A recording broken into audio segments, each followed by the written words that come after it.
The distress signal rippled across subspace like a dying star's final gasp. Mia Chen stood on the bridge of the UNSC Defiance, her dark eyes scanning the holographic display that materialized before her. The message was desperate, transmitted in 17 different galactic languages, each one begging for salvation. "Captain, we're picking up a distress call from the Quilarian Commonwealth," announced Leo Martinez, the ship's communications officer. His fingers danced across the haptic interface, pulling up translation matrices. "They're under attack by the Kresh Dominion. Multiple worlds. They're asking for anyone." Mia's jaw tightened. The Quilarians were a peaceful species, avian creatures who had spent 3 centuries building art galleries in the clouds of their gas giants. They were scholars, poets, musicians. They had no weapons, no armies, no concept of total war. The Kresh, however, understood war all too well. "How many worlds?" Mia asked.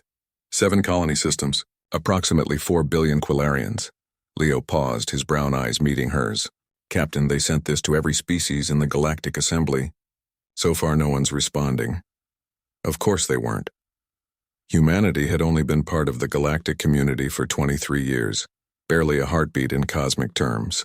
When the Assembly had first encountered Earth, they'd been horrified. A Deathworld, they called it. A planet where the gravity could crush most species, where the diseases evolved faster than technology, where even the weather could kill you in 1,000 different ways. The other species looked at humanity with a mixture of pity and revulsion. They called them Deathworlders and kept their distance. But Mia had learned something during her 30 years of service. Deathworlders didn't abandon people who needed help. "Signal the fleet," she said quietly. "All ships. We're moving out." Leo's eyes widened. "Captain, the Quilarian system is 48 light-years away. Even at maximum FTL, we're looking at 6 days.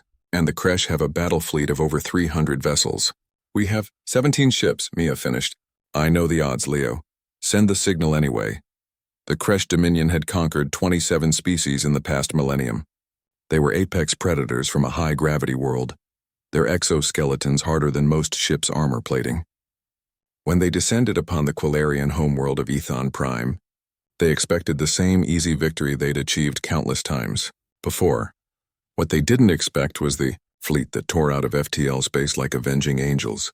Admiral Kreshvar watched his tactical display in confusion as 17 unknown vessels materialized. At the edge of the system, they were crude by galactic standards, their hulls scarred and patched, their weapons cobbled together from a dozen different technologies. But there was something about the way they moved, precise, coordinated, predatory. "Identification?" He barked. His sensor officer's mandibles clicked nervously. They're human vessels, Admiral. From Earth." Kreshvar's laugh echoed through the bridge. Humans. The pathetic Deathworlders who could barely survive in their own atmosphere. 17 ships? Against my fleet? This will be over in minutes. All vessels engage. But as the first Kresh dreadnought moved to intercept, something happened that Admiral Kreshvar had never experienced in 40 years of conquest. The UNSC Defiance opened fire, gripped the armrests of her command chair as the ship shuddered under sustained fire. "Leo, redirect power from life support sectors C through G. Route it to forward shields. Captain, those sectors have crew. They have EVA suits." Do it. This was the difference, Mia knew. Other species fought from comfortable bridge environments with perfect life support and safety protocols. Humans fought from ships where crew members voluntarily shut down their own life support to power one more weapons array, one more shield generator, one more engine burst. The Kresh had never faced an enemy that would trade oxygen for firepower. "Railgun batteries at full charge," reported the weapons officer, targeting their flagship's command deck.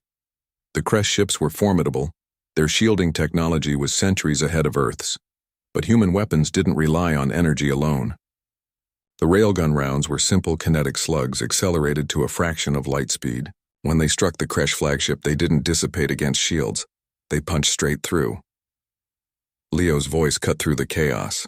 "Captain, the Quilarians are broadcasting. They want to know who we are." "Tell them," Mia said, watching as another Kresh cruiser exploded into cosmic dust. "Tell them we're the species that got the message." The battle raged for 72 hours.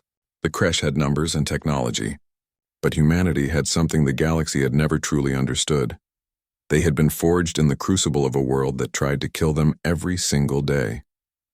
They knew how to fight when wounded, how to adapt when outgunned, how to turn desperation into strategy. By the 48th hour, Admiral Kreshvar's 300-ship armada had been reduced to scattered remnants fleeing into deep space.